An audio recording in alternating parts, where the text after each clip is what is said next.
Hello, hello, and welcome. I am Spring Ulrich, and you are listening to Light Sprinkles. Thank you for joining me today. And here I am on a mission to spread as much love and light and sprinkle that into all of the darker places, into all of the spaces that I possibly can through my YouTube channel and my podcast, bringing you healing tips and tools that I have discovered and found and utilized myself during the last 10 and a half years in rebuilding my life after becoming a widow. So today's topic is on dreams. I want to discuss with you all things dreams. That's what's on my heart today, and that's what I've been called to speak upon. And I want to talk about broken dreams and the putting off of dreams. I want to talk about the fear of dreaming and what that can look like and how that can feel. I want to talk about the dreams that we actually might have during our sleeping time in regards to the person that we've lost through death, or the visits that we might receive in our nighttime dream time. I want to discuss with you the magical nature of dreams. So stay tuned. This is what we're talking about today, all things dreams. And I love dreams because that's the magic juiciness. I'm all about the fun juiciness of life. So the first topic that I want to cover with you today are broken dreams. Now, I really felt like my dreams had been dashed and broken and shattered completely all over the floor. My life had been just taken and shaken up in such a way that I felt I didn't get, for one, I didn't get the dream of my husband healing through his melanoma journey. I didn't get his healing of cancer. He ended up passing. And so that huge dream that I had in my heart, I didn't get that. So I really know what it feels like to have your dreams broken and not to receive that big dream that you desperately and ultimately want so fiercely. That is just all that you want. And it was all that I wanted. And I couldn't make that happen. I couldn't force that. I couldn't heal him and make it right. And no matter how much I journaled on it or did my positive affirmations or thinking or our holistic healing, no matter how healthy we were behaving in our lifestyle, nothing that we did created the outcome that I wanted to actually have. So I know what that feeling feels like when you have lost big in the way of death, that it's so final and it's so rocking your complete foundation on every level. For me, I was dreaming big. I had a journal that I was doing lots of dreams in, and I had vision boards, and I was going for my passions in photography, and I was really moving the needle forward on a consistent and conscious basis. I was doing mastermind groups with people and really going out there and just really going after my dreams. You know how when you're a kid and they talk about go for your dreams, don't let anything tell you can't have what you want in your life. And I was going for it. I was doing it. And I had an amazing partner. My husband was my number one fan and supported me completely and thoroughly and believed in me and said, you've got this, you can do this. You're brilliant, you're amazing. And he was a complete and absolute part of everything I did. And just having that cheerleader in your court.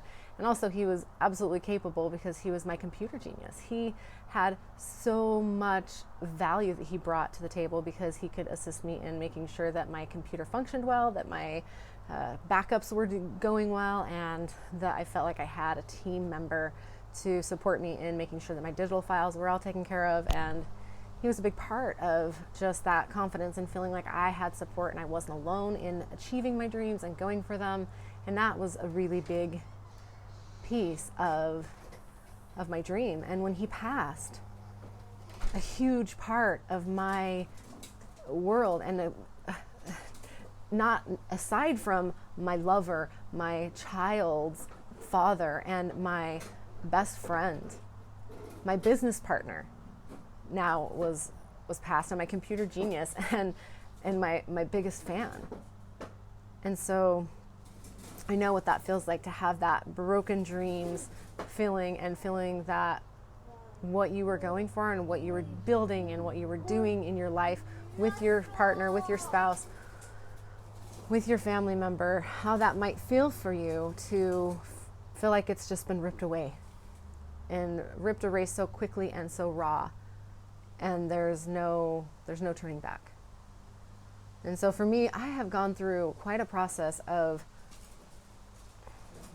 dealing with the feelings that have come up for me in letting go of what it looked like, letting go of the expectation on myself that I had to have my business look a certain way, or to be at a certain level of achievement that I had in my mind to feel that I had been successful, or that I was successful with my business, and that it was okay for me to take that dream of my becoming this world famous photographer and having my art serve so many people and just create beauty for the world.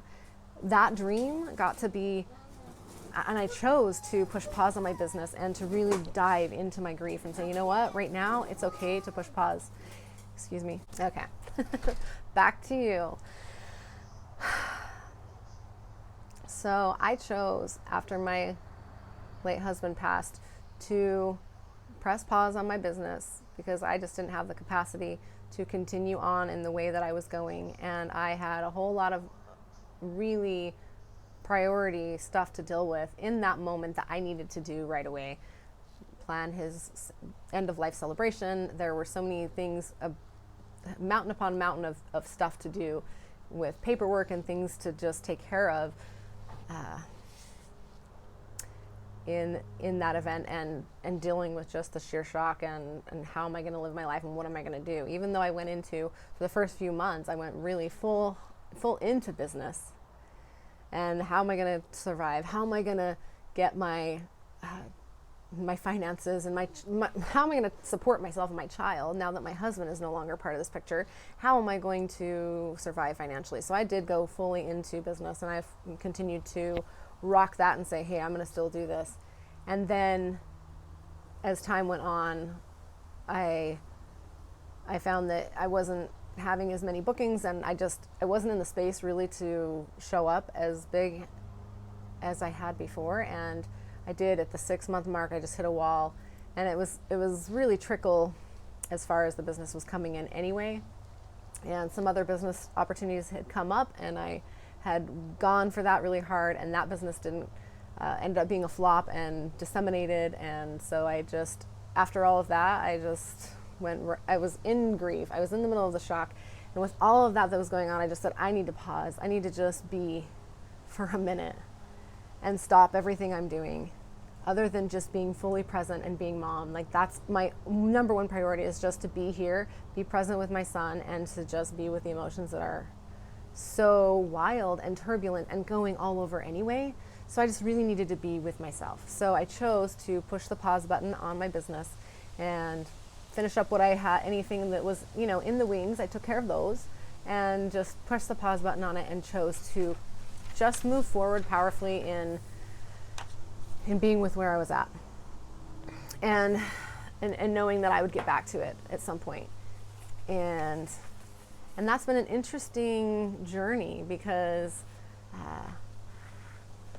I got into a lot of other dreams.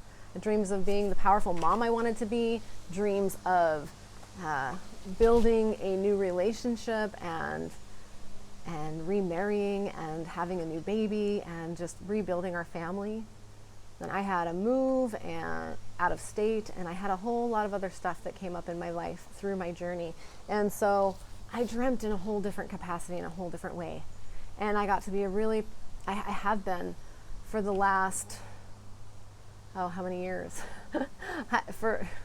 Since my son started kindergarten, since my oldest son started kindergarten, and he's now 12. So for the last 7 years, I have been absolutely being dedicated to the homeschool mom and providing my children with the best experience that I can possibly create for them in experiences and support and opportunities.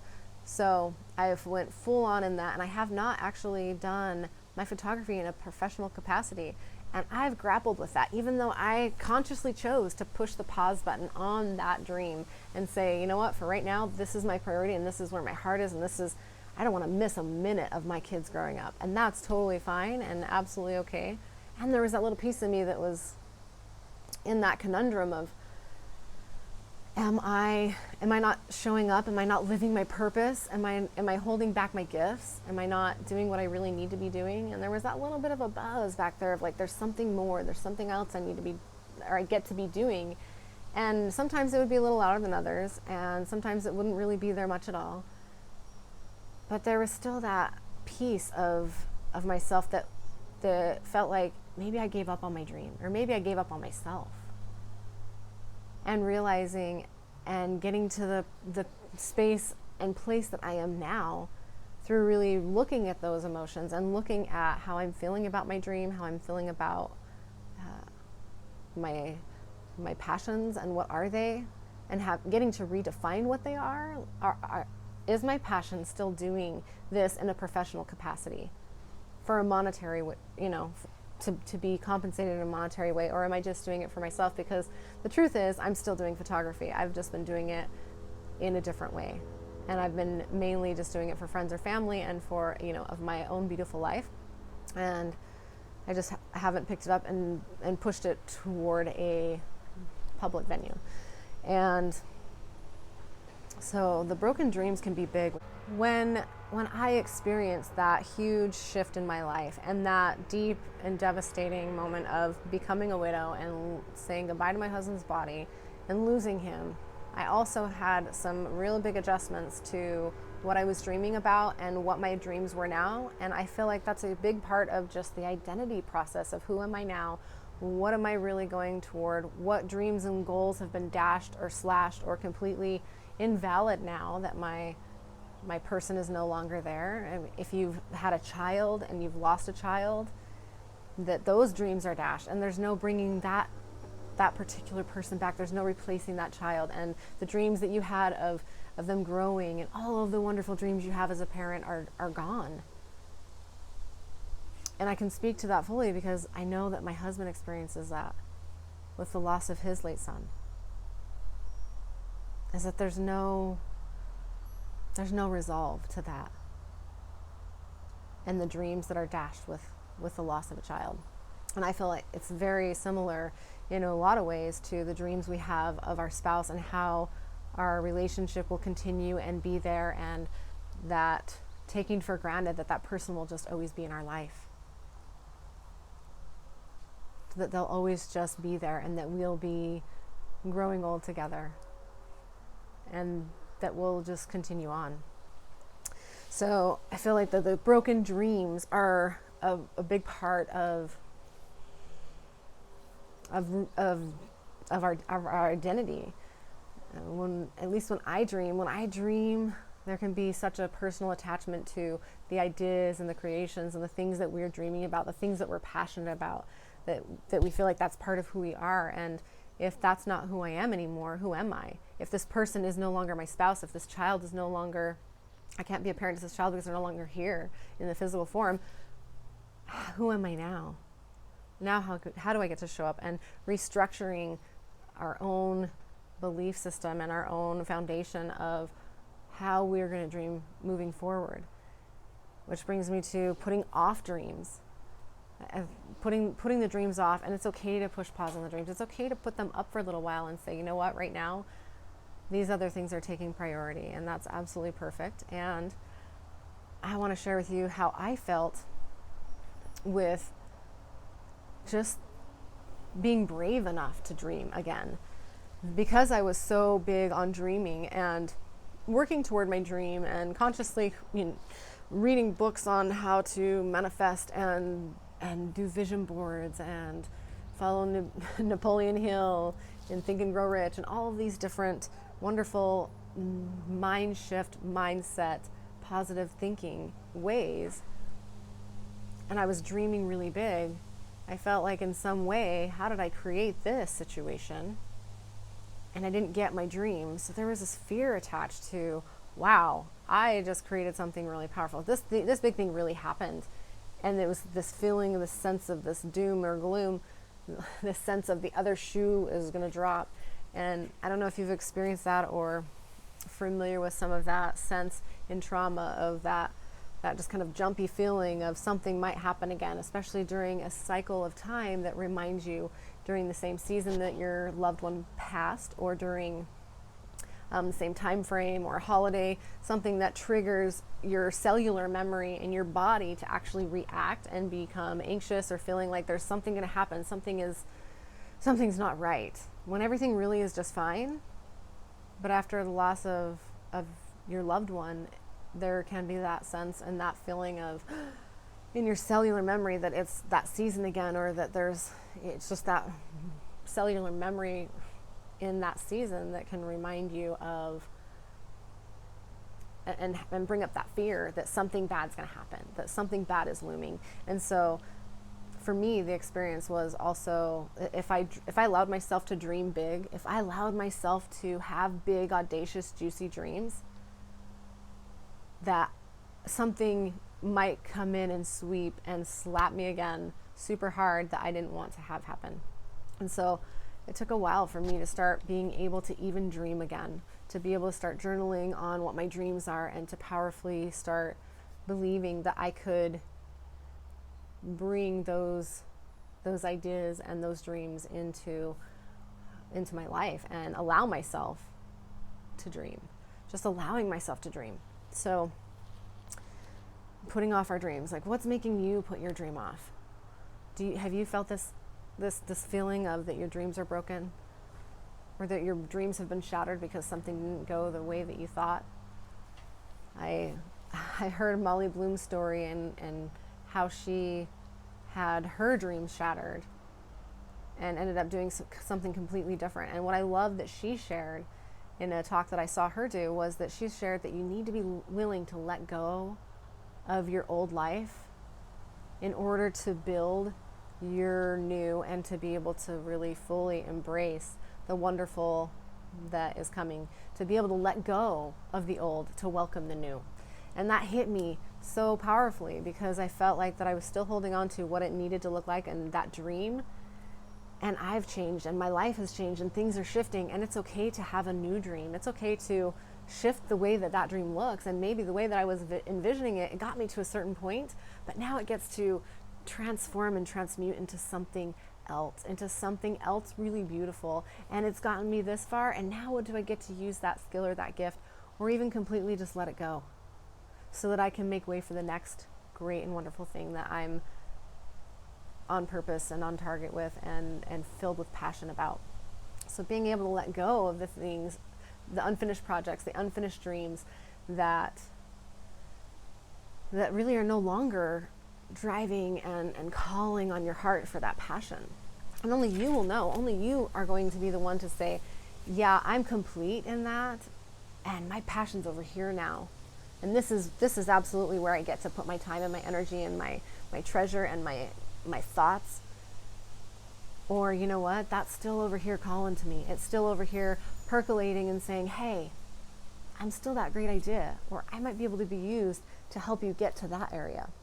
So just being open to how those dreams can either be released completely and let go so you can move on to a new, powerful, wonderful dream, or how you can take and look at that dream and look at it with a different lens, with a different perspective, and say, okay, if we're going to play, how are we going to do this? And how can we look at it differently from a completely new page, a completely new set of rules? Because the truth is, when you go through grief on the level of losing someone, your spouse or your child, when you go through a really traumatic time in your life, there's no going back. There's just moving forward and building upon the learning and the gifts that are in the now.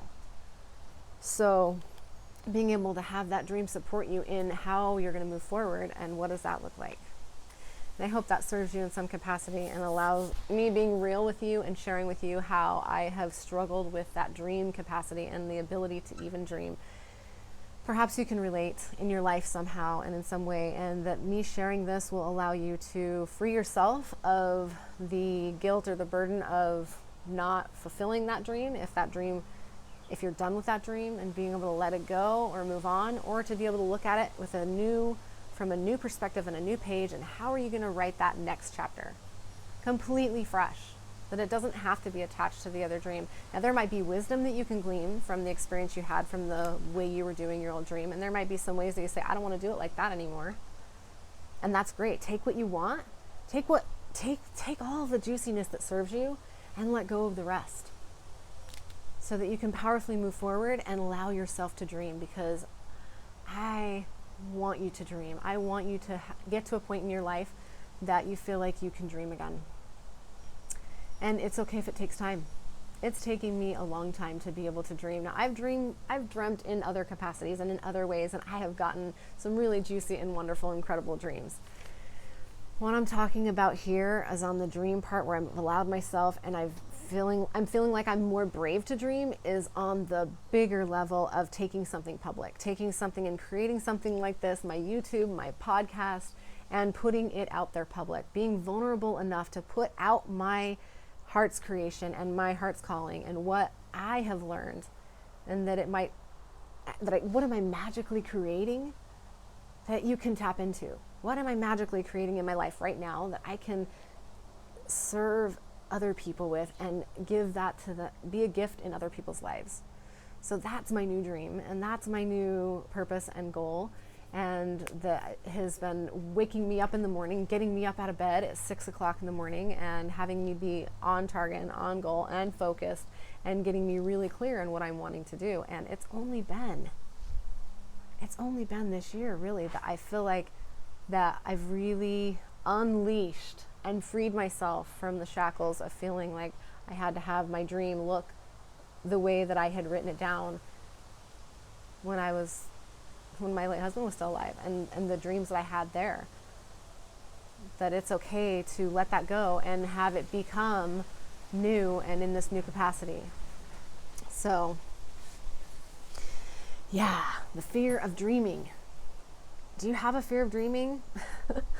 I feel like that sometimes if we allow ourselves to dream, then that might mean we actually have to take action. You might have to do something different, or you might have to learn something new, and that might take me out of my comfort zone, and I might have to actually make space for that dream to be manifest, and to do what small steps I can to create that.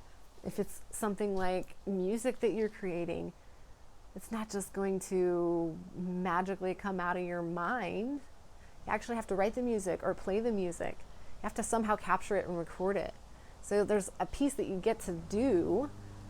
You might have this great song in your mind, but unless you actually record it, unless you actually write it down or create it and do something with your hands and your voice, or your instrument, or your pen and your paper if you're writing, or your computer and typing if you're writing, or your paintbrush if you're a painter, or your camera and if you're a photographer, you can see all the beautiful things in the world, but unless you actually take the action to grab that tool and capture it, or to create something with your hands, if you're in woodworking, say, and you have a beautiful piece of wood, it's not going to transform itself into a beautiful table or a beautiful treasure box.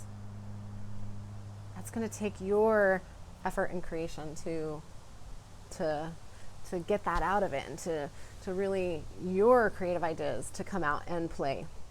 So yeah, so what are you afraid of in dreaming? If you allowed yourself to dream, how would you have to be different if you really were believing that you could have that dream? What things would have to change in your life to be able to allow you to receive that dream? And who would you get to become? How would you be different? And are you willing to make the changes you can in your life to be able to support and facilitate and hold space for that dream to be birthed before you and through you? In my journaling, my soul journaling today, I just got three words that came up when I asked the question, what would you have me know? And in that, I came up with, I wrote them down. I thought, okay, the words came up 3 times in my mind. I'm like, okay, what does this have to do with anything? But I'm going to write it down anyway. So I did. I wrote the words airplane, butterfly, and unicorn. And I sat there and I thought, and then I just started writing. And then it came to me, the beautiful connections between the airplane, the butterfly, and the unicorn. And the obvious ones, clearly, are that they all can fly. And what else do they have that are juicy and connecting? And what do they have that are that makes them similar? And why am I having these three words pop up into my mind? And through that, I found that all three can fly, but all three have this hope and this magical element to them. This magical dream and this potential. So the airplane, it was a dream of man for many years. And it wasn't until someone decided to take action and continue the research and to actually do something with that passion and that dream and to sketch it down and to actually build something that they thought could fly and then give it try after try after try, that was brought to being something that was actually in a physical form and no longer just a dream. So the airplane is a huge, beautiful manifestation of a dream that so many didn't ever think would be possible. And that it took somebody believing in their dream and believing that it was possible and that they were not going to give up on the idea and they were going to tap into that magic and make it happen and create that. And how awesome is that? That somebody tapped into that magic and to that juiciness and continued to be with that dream, hold that dream's space and place. And now it's something that we take for granted all the time. But the airplane also holds that beautiful potential to be able to get somewhere really quickly and take that travel time and shorten it immensely. And it has such potent potential for travel and possibilities. Just being in the air and flying has long been a wonderful symbol of freedom, of perspective, and being up in the clouds. Just that word, even up in the clouds, it's in dreamland. And being able to magically get something super quick on an airplane, delivering mail, delivering packages, all of the wonderful things that planes provide us in our lives. How awesome is that? So good, so juicy. And then the butterfly. How does that connect? That butterfly is so beautiful, and it is just such a magical creature.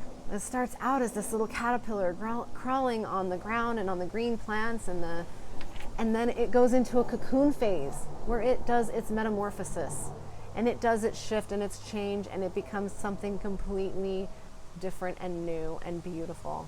And then it flies. And of course, this has been a metaphor that's been brought up so many times. And I just really want to bring that up here with you today because it truly is such a magical experience. The transformation that the butterfly has to let go of all of its past. It gets to let go of everything that it's ever been to become the beautiful, new, flying free butterfly that it is promised to be. And in doing that, is in its ultimate, most restful state, where it looks like from the outside nothing's happening. And the magic is happening within that cocoon. So just be with that for a minute. Because there's been times in my life where I feel like things aren't moving quick enough or fast enough, or things aren't moving at the pace I think they should. Even in just a day, if I have a really successful, I'm on target, I'm checking things off my list, and then the next day I may not be as productive, there can be that little bit of a sense of, I need to be doing more. And I want to let that go of that sense of I should be doing more or I could be doing more. And allowing myself that flow, the ebb and the flow, to really allow the magic to happen. And just allow myself to really fully be present and be with whatever is coming up in my life and trust that it has a reason and a purpose as well. So that butterfly, flying free out of its cocoon. What cocoon are you in this day, my friends? What cocoon are you in your mental process, in your emotional process, in your spiritual process? That may not look like from the outside that much is going on, but inside, it's a whirlwind and it's transforming, it's completely rearranging, especially when you go through grief and you go through such an incredibly deep emotional experience,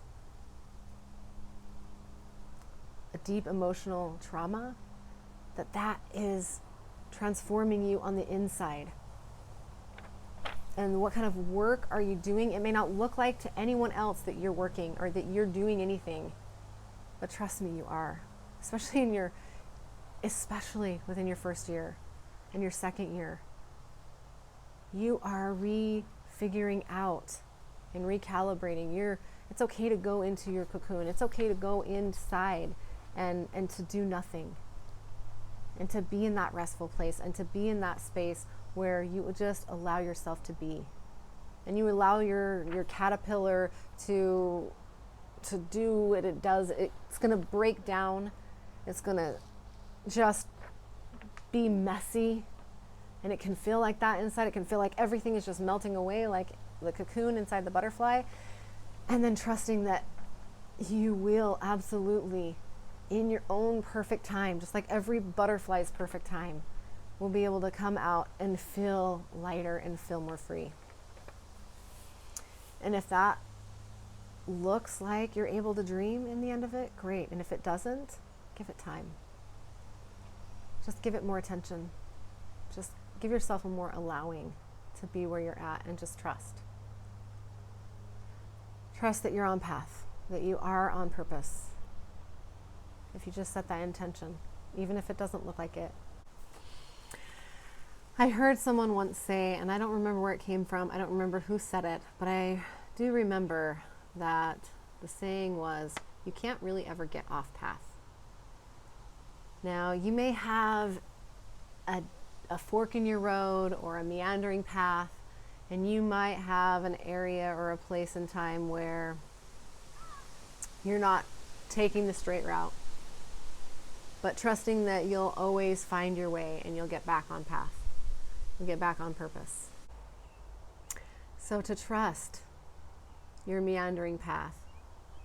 And the way to know, I also heard someone say, you'll know you're on path, and you know when you're on purpose when it feels good. When you have this cautious feeling or this off vibration, this anxiousness feeling, that it can be an indication that, hey, get back over here. Hey, look over to this direction. Hey, something's up, or pay attention. That's not quite the direction. To be able to feel into that intuitive part of yourself a little bit more and get toward the straighter path, or the path that is fulfilling your ultimate purpose and position.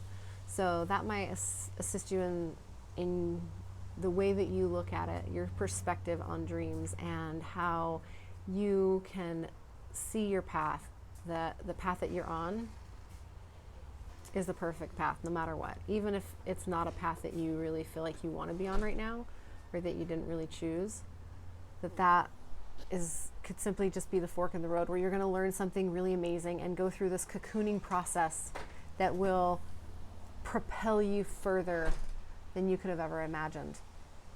And it might not look like this right now in the middle of the muck and the mud. It may not look like this in the middle of your absolute most devastating depression experience or time, in the ultimate loss of everything that you've loved or everything that you've wanted. It may not feel like that. It may not look like that. And I encourage you to just continue to remember the butterfly and the chrysalis and the transformation that butterfly goes through, that metamorphosis, that it is a complete restructuring of the entire cellular makeup of that caterpillar to become a butterfly and to become its new and grand experience. So yeah, I hope you are able to take a few things away from that into your own perspective in your own life. The airplane, the butterfly, and the unicorn, they all possess one amazing element, and that's the element of magic and dreams. that unseen realm. And airplanes, it has that unseen realm. It used to, before someone brought the airplane to its manifestation that we have today. So it used to just be an idea. It used to be a dream in someone's heart, in a lot of people's hearts, a lot of our fellow man's hearts. And then it became a reality. And the butterfly, absolutely, it has this dream quality and this magical element in what happens in the cocoon. And the unicorn is such the ultimate, beautiful, amazing creature that has such amazing and grand capabilities in this dreamland state. It's like the ultimate dream figure that I can think of. The unicorn. It's so elusive and so magical, and it flies, and it's just an incredible creature full of dreams and hope and healing and magic. And that leads me to the dream state when we actually sleep, when we actually are dreaming. I, for one, have had a lot of dreams that I can remember and recall, and that were really impactful and powerful, especially during my first year and the time after my late husband's passing. I had incredible dreams, and I felt like there were dreams where my late husband would actually visit me in my dream, and because it felt so real and it felt so vivid, and the messages that came across in those dreams were powerful. I remember and recall there was this one dream in particular that was, I chuckle a little because it's really quite funny when I think about it now. But during the time, it was not funny when I had the dream. I had a dream that I was in my basement and I'm packing boxes and I'm dealing with the stuff that you get to deal with, the physical items, the physical things left behind by your late spouse. And that's what I was doing in my dream. I was packing these boxes and I'm packing up my house in my basement. And my late husband shows up, and I just look at him, and I'm talking to him, but I'm not using my voice. I'm not even speaking, and he's not either. And so we're connecting and communicating in a telepathic way. I realized later that it wasn't really even speaking. And I was packing, and I'm just upset, and I'm mad, and I'm just getting into it with him, and I'm saying, what am I supposed to do now? I'm like, how could you leave, and how could you go, and what am I supposed to do now? Like, really? What am I supposed to do now? Am I supposed to find somebody new? And then it hit me, and I went, what? I was like, I look at him and I said, what? I can find somebody new because I'm not the one who died. You did, but you can't find anybody new. You can't go on and find anybody new. That was my worry, and that was my concern, that he would go gallivant the universe and find someone new to do it with. And I was not having any of that. I was like, no, you can't do that. You're not doing any of it. So in my dream, he just chuckled and he just shook his head, and with true empathy and full-bodied just compassion, just looked at me and communicated telepathically and just said, oh honey, it's not what it's like here. You just don't, I can't really tell you. I can't even express to you what it's like, but that's not what it's like here. Like, you can let that go. You don't need to worry about that. This is such a different experience and a different reality. I can't even tell you what it's like, but you can let that go and not worry about it. So he put my mind at ease, and I was like, oh, okay. All right. I can find somebody new because I'm not the one who left, but you, no, you can't. So it brought up this other fear of like, what? You can't possibly find someone new. So I chuckle because that was a fear that obviously I had in somewhere in my subconscious, that he would go and find someone else, that it was okay for me in this physical experience, but that he needed to just be waiting for me somehow. And he said, oh honey, you just, like, he tried to express and convey to me that, oh, that's not what it's like here, and I can't communicate it in a way that you'll understand, but that I could let it go. So I'd like to encourage you to really pay attention to your dreams. And I know they can be upsetting, because I had a lot of upsetting dreams too, of of my late husband returning or being there, and coming home, or just this lost feeling of that he was home and now what? Wow, that he's not really actually there, but he is, and it was really this interesting space and place. And there were some really upsetting times when perhaps I would be dreaming about him being in his melanoma journey again, and that he hadn't passed, and but he was going to, and he was continuing to suffer. So this can be all kinds of dreams where we process in our dream state the emotions, the experiences, the fears, all of the unconscious parts and pieces, and that there can be powerful learning and powerful messages through your dreams. And to look at it in a perspective and take what works for you, take what feels good as and you'll know if it's a message or something that that you get to hold on to, and something that really truly impacts you on such a deep level, like the one that I had with my late husband coming and talking to me, and me going through and expressing to him, like, what am I supposed to do now? How am I supposed to do my life now? What am I supposed to find somebody new? And being so deeply hurt and looking at him and about to burst into tears, and then going into anger and getting mad at him and saying, wait, you can't find somebody new. Are you going to find somebody new? And all of a sudden it was the worry that, oh no, he's going to somehow leave me on this other level. So I encourage you to if it feels good to you and you're inspired to, when you have a dream that's upsetting, or a dream that feels really good, or that feels really real, that you write those things down. You write them down, or you capture them somehow. And I didn't actually write down my dream because I just remembered it so vividly, but there are a lot of things that I received that were really magical and amazing through the death experience in the first year, that I actually did start writing things down, because there were so many synchronistic times when I would wake up, and the time would be, say, a certain number that was a number that was between him and I, that was a special number, and I would wake up, or every time I would look at the clock, it would be that same number.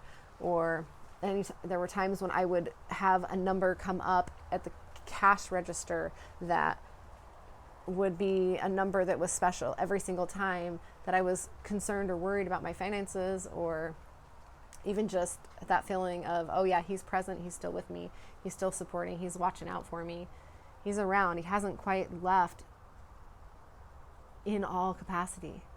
So I would have a number come up at the end of my receipt that would be the magic number every time on my receipts.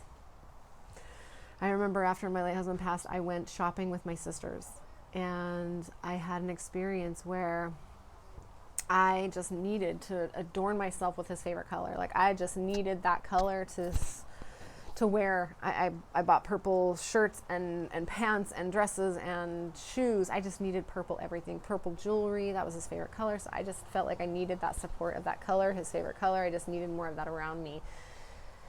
And I felt really good wearing it. And so I went shopping, and I was at the store with my sisters, and then I had my cart, and I come up to the cart, and I'm thinking, oh my gosh, my husband just passed. How am I gonna, maybe I shouldn't be making this much of a purchase in my wardrobe. And that fear came up in me that, how am I going to finance this? Or is this going to make it so I can't afford something later? Because I knew I had the money then, but I just didn't know about the next day and the next day and then months ahead. So I was in that fear of, is the scarcity mode. That, is there going to be enough? Am I going to be taken care of? And I got the receipt, and it was it was $108.10, which was the date of his passing. And that number has come up over and over again in different ways, but 108. It was 108 because he died in January 8, 2010. So to me, that number coming up, 108:10, it was his death date. And it was a way for him to communicate with me through numbers to say, look, it's okay, you're being taken care of, and it's right. You're making the choice that is the powerful, your best choice right now, and this is okay. So for me, I found all sorts of little different things that felt significant and meaningful and impactful, where I felt like I still had communication and the availability to receive. Woo, that's thunder. I'm out in the rain. The weather has changed around me. It's kind of awesome with the rain and the thunder. Do you hear it? It's magic. So, yeah, magical nature of dreams, magic of nature outside with the thunder, and the magical nature of our dreams that we have in our dream state, in that rest state, that it's okay to dream, to allow yourself to experience the magic, experience the intuition, and trust your knowing, trust yourself. It's raining. It is raining. My daughter comes out and says, it's raining.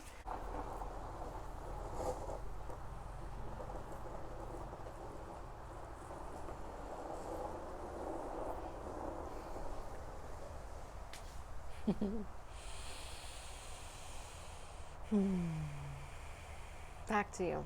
Yes, the magical experience of dreams. Dreams when we're in our sleep state, in our unconscious state.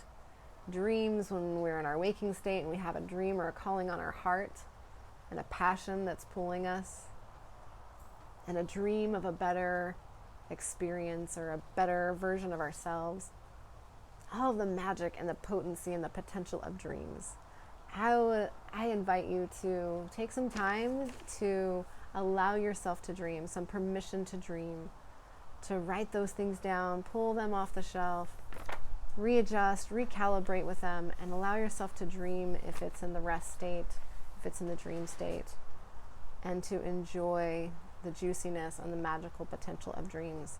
Someone along my journey has also talked about the Akashic records, or the collective consciousness, the all of the universe, and that all things that are created are all dreams and ideas and potentials, are just like this floating sea of juiciness floating around, and that we get to be a conduit to latch on or grab that dream or that vision and be the vehicle that gets to express it and to allow it to come through us. And I have also heard the perspective of that if you don't do something with the dream or the idea that you've caught, that it can pass on to the next person who is willing to latch onto it and actually take the action, because these ideas are like little babies that want to be born. They are wanting to be coming to life. So being able to tap into that and take the small actions to bring them forth into the world can be a really powerful thing. Another one of my coaches, and I don't remember which one, had said this particular phrase, "Woo, thunder." But I really like it.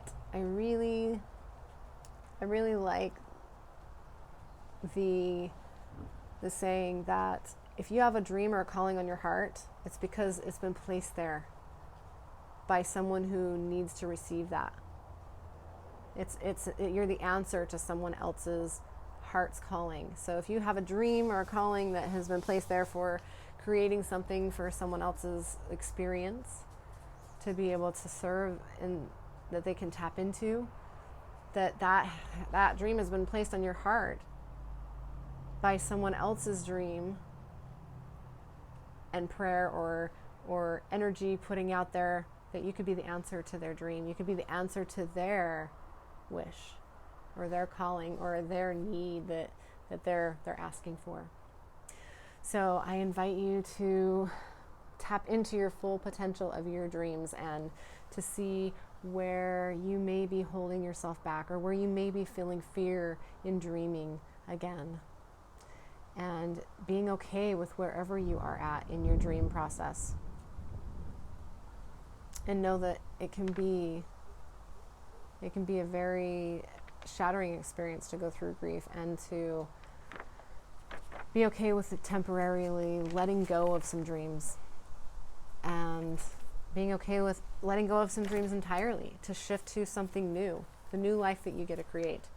So only you know what that path looks like. Only you will know, and trust your own inner knowing, your own inner experience to know. And you'll know because it will feel energized. It'll feel better to you to move forward with that dream than to not move forward with it.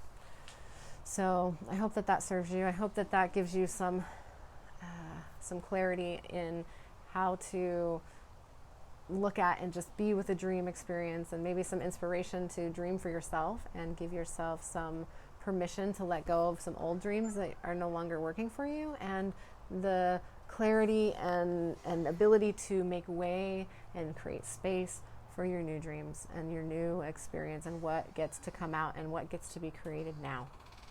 In the now, what are you going to create? What magic are you going to create that someone else can tap into, or that you can benefit from, that someone else can benefit from? What magic do you get to create today that will bring you the ultimate joy and pleasure? I hope that those questions serve you today, and I hope that you have enjoyed your time as much as I've enjoyed my time with you. Thank you for tuning in. Thank you for listening. You're listening to Light Sprinkles, and you can find me on YouTube at Light Springkles. That's LIGHTSPRINGKLES. And on the podcast, Light Sprinkles, in the same spelling. And you can also email me at lightsprinkles@gmail.com. That's LIGHTSPRINGKLES.com. Thanks again for joining me. Have a beautiful, magical, and wonderful day, and go and create and dream, dream, dream. Have a bliss-filled day. Much love and light. Thanks for joining. Bye for now.